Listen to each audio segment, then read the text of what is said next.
Welcome to Comic Book Herald's Creannotators. I'm Dave Busing, founder and editor-in-chief of Comic Book Herald, and I'll be interviewing some of my favorite creators in comics about specific runs, graphic novels, or series, looking for their insights on the inspirations behind the work. Today, I'm excited to welcome Sloane Leong, creator of A Map to the Sun from First Second Books. This is an excellent graphic novel. It's about ostensibly about a all-female, or I suppose a women's basketball team in a high school coming together, but it's so much more than that. It's about their friendship and the struggles of just being for them in many ways, right? It goes into so much, and we're going to talk about that. I'm happy to have Sloane here. So thanks so much for joining. How did this book come to be? What was the inspiration kind of driving you to make this? Yeah, totally. Thanks for having me, first of all. Yeah, the inspiration, it's definitely super personal. Growing up, I didn't feel very connected to young adult coming of age narratives. Hmm. A lot of the time, I feel like, most of the time, like the majority of media is geared towards like young white kids, basically. Hmm. So there was a big gap with like cultural representation, um, also coming from like a low income background, from a mixed background. So I really wanted to explore that in this book. So what it's like to come from to have like a very rich heritage that's present in your life and that impacts you daily. Just to have those different elements at play constantly, like feeling that you feel a responsibility towards your parents or your siblings to take care of them, um, and just being in community with each other. I felt like a lot of coming of age narratives, it was very like about the individual um, character, usually like finding themselves or going through a huge change, but usually on their own. Yeah. And for me, I really wanted to focus on um, what my experience was like, which was learning to not just have friends, but um, kind of be there for people, even if maybe you're not on the greatest of terms, Mm. and kind of building a community within other families as well. So yeah, that's kind of where I got my inspiration. That's interesting. Yeah. So that's I didn't want to assume, like levels of autobiography in this, but Mhm. there's like an understanding of this coming from something felt pretty deep within. I think that comes Mm. through in the work. So hearing you say that, it's definitely like, oh yeah, I can feel some of that coming through. It's a really subtle, nuanced exploration of friendship, specifically like teen girl friendship. Mhm. It's kind of upsetting, like Yeah. a lot of it, and it's meant to be. It's not an accident, Mhm. I'm sure, but just like there are so many problems and there are so many fights that occur through this, and it's interesting because it's framed within a sports. Like it's not, and we're going to talk about that. It's like Mhm. it's a sports book. It's about it coming together and forming this basketball team. So you're kind of Mhm. like, okay, when are they going to get over the hump? And it's like, no, like they keep having all of these interpersonal problems. Yeah. It sounds like definitely there's a personal level to this that probably makes it easy. But how do you keep tapping into like the emotional state, especially like of teenage years, as you're working through this? What's that like for you? Yeah. I feel like it's kind of sad, but all my teenage experiences have like stuck with me, and I Yeah, hate that I have to carry around that baggage even now. I wish I could like grow out of it, but so yeah, that I don't know why those experiences are just like imprinted forever on you, and the complexes that other like elementary school kids gave you. It's just like it's never going away. totally, um yeah, um, yeah, one thing, for me, yeah, it's very personal. Like I went to a lot of schools when I was younger because I moved a lot. So I was like perpetually the new kid, like almost a new school for every grade. So trying to form friendships was very hard because I was kind of like I wanted friends, but I was also indifferent because I was like, oh, I'm probably just gonna move and I didn't want to put in the effort. And mm, sometimes I'd find like a Luna type who's very extroverted and yeah, would kind of like sweep me up like under their wing and like insert me into their friend group. Um but yeah, and I also think I think there's like a stereotype of young women being very like whatever catty or mean to each other. But I feel like it's sometimes that happens because we have a lot of like baggage very early in life. We have a lot of like very distasteful gender roles sometimes put on us. Sure. Yeah. We're expected to take care of our family or deal with our family's like mental illness or take over, like if our parents are working, like as the older sister, you have to watch the siblings or you have to cook for them. There's just a lot of stuff that is thrust upon us. Sure. And I feel like like a lot of the characters, their home life influences their friendships, and that like a lot of the characters have to like they'll project their own insecurities and frustrations on their friends and kind of almost vent at them, but like in a mean way. And I think that also happens too because it's friendships are also like usually it's a pretty level dynamic, but sometimes there can be hierarchies, and there can be like you might have more social power than another person in your friendship, and especially when you're young, it feels good to be able to like use that and have exercise some sort of power in your life. Sure. And usually it ends up being by being mean to someone in your social group or friend group. But all that stuff is, it's all very complicated and like tangled. And I'm glad that came through how messy young women's friendships can be.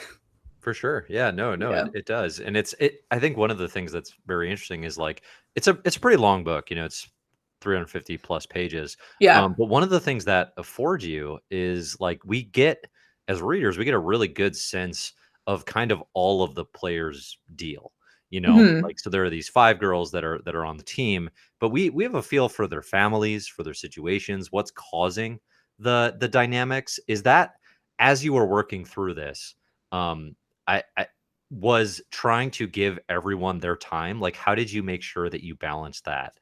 Because again, like even like So Young, who comes in a little bit later, like her dynamic with her sister is very funny. Like it's a good, like, like they're fighting, but like it's a good comedy beat. And by the end of the book, like I remember that quite thoroughly. So how do you coordinate? Like, okay, I've got all these characters. I want to give them all their space and time so that things that happen with them, like there's an emotional impact that resonates. Right. I mean, I think it's just something that I had to constantly hold in my head. Like you're saying, it's very long. But my process is not very like organized. So I don't script ahead of time. I'll do like a very, very what is the word I'm thinking of? Like condensed outline. So maybe like, okay, I want the girls to like do a game and lose and then get in a fight, like extremely brief. And then when I start drawing, that's when I start thinking about dialogue, thinking about pacing is when I'm actually drawing the comic. So it was kind of like instinctual. Like obviously I definitely had a goal to make sure that all their stories were balanced with Ren kind of like pushing the story along. But yeah, basically just instinct, looking back at what I had done so far and realizing, okay, I need to shift focus to like Nell. I feel like we haven't gotten enough of her, or shift it to So Young. So yeah, pretty instinctual and just seeing how the story played out, who's gotten the most like page time, and going from there. Sure. No, that makes sense. So you mentioned, so you're writing this, you're telling the story, but you're also illustrating and I believe coloring it as well. The colors in this book are like absolutely incredible. It's Thank definitely you. one of the, for sure. I mean, I was actually just saying, I have another podcast where we mostly talk about Marvel, but I brought this up, Map to the Sun, and there's this Kickstarted project I backed called Octobriana 1976, which I got in the mail right around the same time. And the focus there was all like, oh, it's the first blacklight comic. And I was struck reading Map to the Sun, like the colors hit in a very similar way, where it's just like, I'm not super great at like understanding art. It's not my background, you know what I mean? So colors for me are like, okay, if they really pop, it can stand out, this and that. I try to take a more nuanced approach, but this book, like it's off the charts. It's kind of amazing. Which I'll gush about it if you want, but like not just I to love gush it. about it. Please go on. Yeah, of course. I was wondering if you could speak to the inspiration like for that style, and in particular how you determine the colors to use sort of as you're progressing through this book, because I suspect, and I've only read it once, I suspect there's more meaning to it than probably I picked up as I was just kind of picking up, like, okay, what's the actual like story beat here? Mm-hmm. I mean, yeah, my color work is most people know me by my color work because it's usually pretty obnoxious. I would say my inspiration behind those color choices is like, I grew up in Hawaii, so I'm just surrounded by like neon sky, blue oceans, like hyper bright, like orchids with cool color combinations. Hmm. On my mom's side, we're Mexican, so Mexican art has also super vivid colors, just like in your face. And I love that sort of approach to color. So it's just something I've adopted. Like I also have like a huichol, a little beaded jaguar head. Let me see if I can get it. But it's Oh very yeah, cool. And right. I like love it. It's so awesome. Um, but yeah, I don't think I guess I mean I try to make appealing color combinations. Um, and I try to make sure that it fits the atmosphere. But Hmm. like as I was coloring the book, I was running out of like palettes to use. So Sure, yeah. I was like, I'm gonna use the same one. I need to come up with something different. So just experimenting, like a kind of basically just paint palettes, shift colors around, see how it looked. And sometimes I'd land on a palette that totally just like I wouldn't naturally like go to, but it added something interesting Hmm. to the scene, so I just went with it. Like I think there's a dream sequence that's in like burgundy and like cream and brown, Yeah. and that's like not a normal palette that I would totally go to, but after fiddling with it I was like, okay, this is like kind of interesting. It's like warm but also like kind of off-putting. Hmm. So coloring the book is really fun. It was a lot of like surprises. um and I think the only thing that's like the most obvious use of color is being able to break up scenes, which I try to do with like you can Yeah. tell that with the palette, but also with the gutter color. And that was kind of to make it easier for people that maybe don't read comics to read and understand when there was like a scene change. Yeah, it's almost like a Um, chapter break sometimes. yeah, Okay. exactly. Yeah. So yeah, that's my inspiration and how I handle color. Oh, very cool. No, it stands out. It's definitely like a pretty incredible part of this work. I was wondering too, like, and maybe this is, I guess you'll tell me, like, it's possible it's all experiment, or it's possible there's more intent. But like, so a Hmm. map to the sun, it focuses on a group of five girls of color, right? It's very Hmm. important, like that is the focus here, and they all have their independent struggles in school life, just as people. The way you illustrate the book, there are scenes where like there's one sequence in particular where Luna is like bright green, like she's like Hmm. She-Hulk green, Hmm. and I wondered if it almost creates this environment of like loosening identity, of like Hmm. of just like there are like so many colors in this book. Like we know they're people of color, that's established. Hmm. Is this something that you thought about, like the relevance or the importance of this, or is it more just like, oh, that's the tone. That's the experiment. Where's your take on that? Yeah. So yeah, someone else asked me about that. I mean, you can still see their skin color values Hmm. when they're in a group together. So even like Luna's like pretty bright green, and then Nell, who has darker skin, she's like a deeper green. Yeah. Um, so it wasn't I wasn't necessarily thinking about like displacing like their ethnic visual identity that much. Yeah. But it is kind of an interesting product of how I use the color. But Sure. I didn't necessarily intend to kind of like like muddy the waters of their ethnicity. I Yeah. tried to always keep their like skin tone relative to like how the scene is lit and in relation to each other. So yeah. Okay. Okay. No, that's cool.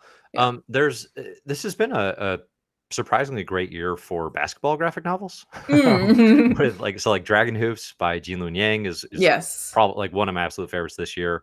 There's Nice. Old Head by Kyle Starks. There's a handful. Um, as a huge fan, ex small forward, like I love basketball. That's been thrilling. Nice. First, like, what drew you to the game as the sport that brings these girls together? When I was in middle school, I was on a co-ed basketball team with a Cool. bunch of it was like fifth to sixth, maybe fourth to sixth graders. Yeah, Because there just like wasn't enough kids in a yeah, single age group, so they put us all together. But yeah, just my own personal experience. I mean, I do like basketball, but I'm not like a huge like I don't like to watch it on TV. If I go to a game, I'm like super into it. mm, But I'm not like a hardcore NBA fan. But sure, but yeah, just it was like when I basically what I played when I was younger. It was always really fun. I liked. I don't think I liked it at the time, but it was interesting to have like basically I was forced to be friends with these kids because yeah, I would get dropped off. yeah, And also like I enjoyed playing and I wanted to play, but I wasn't that good. And there's these a couple kids that were really good. mm, And learning to communicate with them while playing was an interesting dynamic because they would like basically like hog the ball the whole game and like yeah, be passing it over my head or dribbling it between my legs, even though they're on my team. yeah, And just getting like trolled really badly by these really good basketball kids. yeah. Um, in hindsight, it's very funny. But yeah, Well, that's you had those moments in the book where, like, Ren is literally stealing the ball from her own teammates, and, like, yes, that blew my mind because, like, it's yeah, so absurd, but it's also, like, within the dynamics and understanding how these girls interact, it's like, "Oh, yeah, I can see that." yeah. But it's, like, comically absurd, yeah. Yeah, there was just, like, little things that like that were, like, entertaining for me to remember, and I was like, "I think basketball could work," and it was, like, also a good number of, like, people on a team, like, I thought 5 was, like, a Sure. pretty solid cast. Yeah. Um, yeah. Did you have to, like, watch a fair amount or research just in terms of illustrating it? Because it's pretty fluid, it's pretty organic, like, the moves, the way people function, like, when they're playing the game, it looks like a basketball game, as it should. Was that something you had to study up on, or did that come pretty naturally? Oh, no, yeah, I watched a lot of games, did a Yeah. tons of life sketching. Yeah, there's something especially with, like, the character's anatomy, I wanted to really nail down, like I don't know. I feel like I don't draw the most appealing, like comic-y figures. Mm, I really enjoy drawing like really meaty, kind of like off-kilter bodies, like something that speaks to like the organicness of it and how, sometimes our one arm is longer than the other and people are just mm, like that. yeah, But I did want to get that a sort of sense of movement without being just like perfectly like line of action like where like in animation where they want like a perfect figure that flows. I wanted something a little more like chunky and meaty, but mm, like you could feel the motion, like you could feel their sneakers hitting the ground, feel them yeah. like pivoting. That's kind of what I was going for. Yeah. Okay, that's interesting. I think that actually kind of mirrors like the way the games play out, or just even the season, where it's like, I'm calling it quote unquote a sports story, but I think like if I handed this to someone and said like, hey, this is a sports comic, that would confuse Mhm.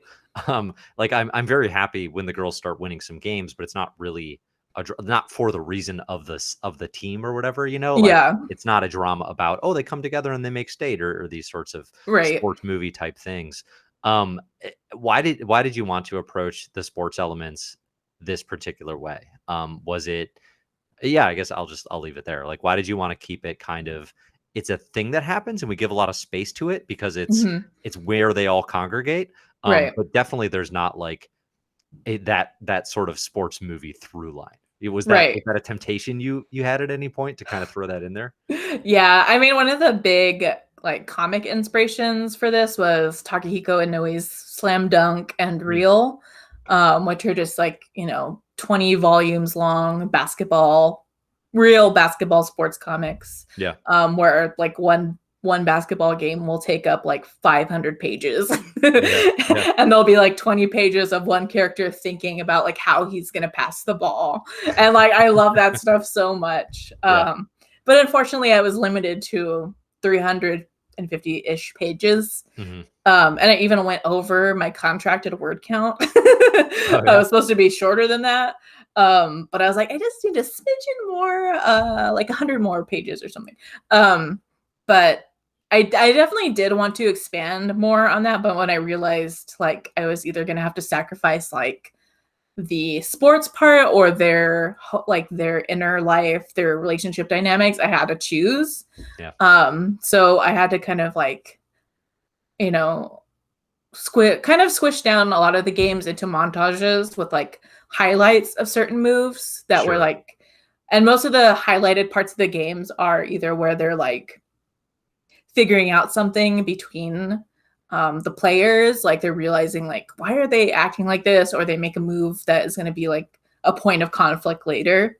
Yeah. um if I had my way, it would definitely be way longer and feel more like a traditional game, but I'm happy where it ended up.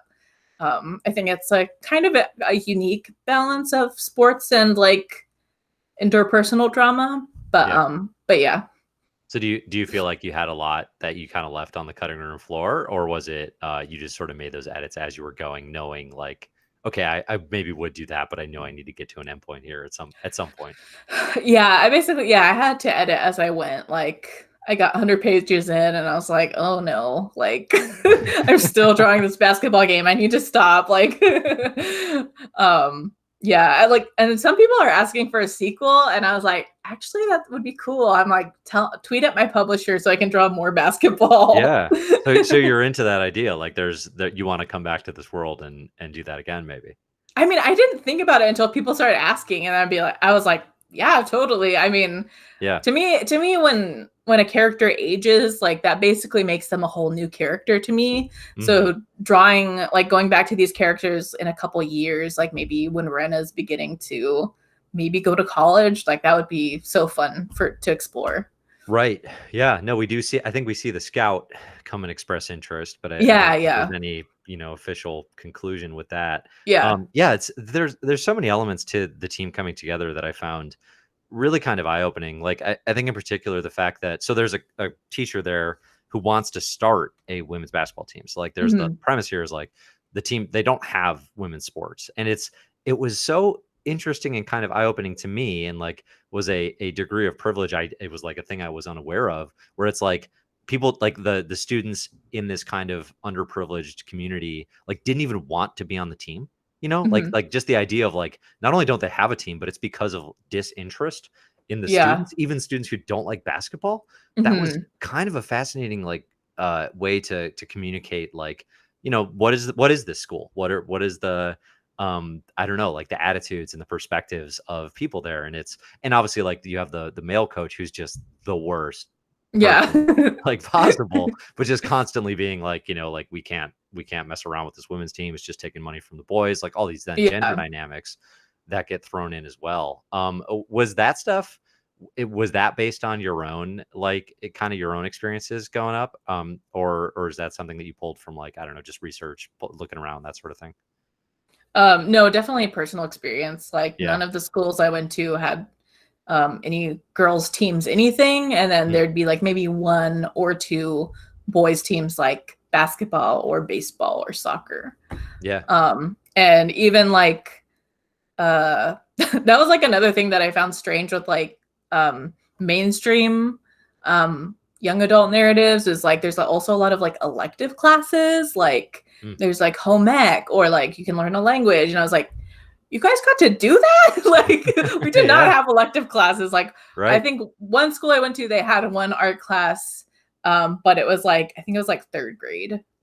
So that's kind of normal, but like the other schools, it was pretty much a drag. Like there was nothing going on. Yeah. So yeah, that was like a dynamic that I realized. I was like, oh, this is not normal or good to be left out like this. So maybe I'll add that in. Yeah. Yeah, no, it's again though, it's like it gives perspective, and I think that's important that people can Yeah. see like this is okay, this is another way that people would engage with this, Yeah. high school experience. that we all, like you said, that sticks with us forever, Yes. right? That you just can't shake. I'm curious as well. So jumping tacks a little bit. So Map to the Sun, I think is absolutely phenomenal. It's one of my favorite graphic novels I read this year. Another work that you did is Prism Stalker, which I Mhm. really enjoy. It's a series published through Image. There's a really hard sci-fi angle to Prism Stalker. Not even an angle. I mean, it's just hard sci-fi. Was it difficult for you to hop out of sci-fi mode and come into something that's so much more grounded with the Map to the Sun, or did that flow pretty easily for you as an artist? Yeah, I think there was like a bit of a rocky beginning because yeah, Maps is so, grounded in reality. I couldn't take a lot of liberty with like the environment. I think was the biggest thing. Like Prism Stalker is all about these just like crazy, they look like dreamscapes, just like it Yeah. doesn't really look like any sort of biome that we would know. But I really wanted to kind of convey this like Southern Californian like small like town, Hmm. which is like that's kind of the area I grew up partially. So like hot, like palm trees, beach, pier, kind of like a Surfing. That yeah, was that was the one giveaway. surfing, Yeah. lots of like Mexican influence. Hmm. So yeah, I had to kind of buckle down on that and make sure that I was conveying that kind of vibe. Sure. Um, Sure. yeah. That makes a lot of sense.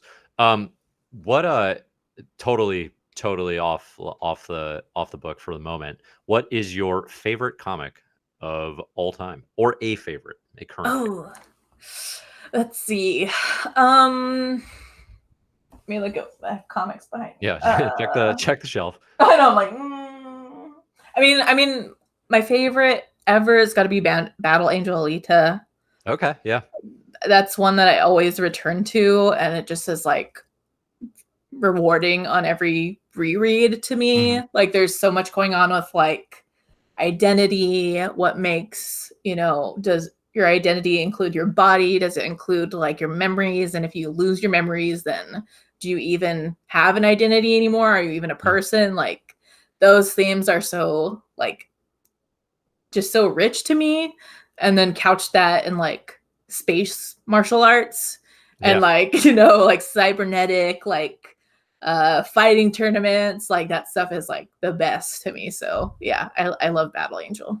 Great pick. Great pick. What's a comic coming out right now, or a creator working right now that you think more people should read? Ooh, more people should read. Hmm. I feel like I'm always retweeting like newer cartoonists a lot. I'm trying Hmm. to think of names. Oh, I know. There's a web comic called Feast for a King by Okay. a very prolific cartoonist named Cosmic. I don't know the real name, but that's the name they go by. Yeah. And they are incredible. They've been working on this web comic for like 3 years, I want to say. And I think they're about like 5,000 pages in. Dang. And Yeah. it is so stinking fun. It's about like I don't even know. It's like when you see someone that is just having like the most unfiltered fun ever, Hmm. like that's what every page feels like. Like, and it's also somehow cohesive, even though they have like a cast of like 15, 20 characters. And like sometimes they'll transition from like one character's memory into another character's dream. And then Ooh. that character's dream transitions into another character's like flashback. And then it's like so fun and just like all over Yeah. the place. It's way more coherent. There's like a very interesting sci-fi plot to it. But yeah, I would highly recommend that. It's called Feast for a King by Cosmic. That sounds super interesting. I'm gonna have to check that out. All right, very Yes. cool. And before I let you go, is there any Mhm. other work on the horizon or things that you want to plug that you have coming up? Yeah, it's not announced yet, but my new publisher tweeted out like a page, so maybe I can kind of talk about it. But I'm doing a comic with my friend Anna Bowles, and she's drawing it, and I'm writing it, and it'll be for TKO Studios, Oh, cool. Yeah. and that'll be out next year, I believe, early. Working on Prism Stalker 2. That should be out in May next year. Awesome. And then I have like 2 or 3 unannounced books that I'm working on. Cool. Yeah. So I'm very, very excited, spreading my Funny. wings. Like everyone I talk to is like, yeah, there's like 3 awesome things, but I can't say a word about them. Yeah. I'm like Yeah. waiting for the contracts to be finalized. I'm like, I Yeah. don't want to jinx it. Yeah, no, totally fair. Cool. No, it sounds like an exciting upcoming 2021 then for you. I'm looking Yes. forward to both those works. I think Prism Stalker 2 will have a lot of people super excited as Yay. well. Yeah. So no, this was super fun. Thanks for taking the time to talk. Again, people should check out A Map to the Sun. It's out right now via First Second. And we'll be looking for, the comics you have coming up here in the near future. Thanks so much for taking the time. Yay. Thank you, Dave. Yeah.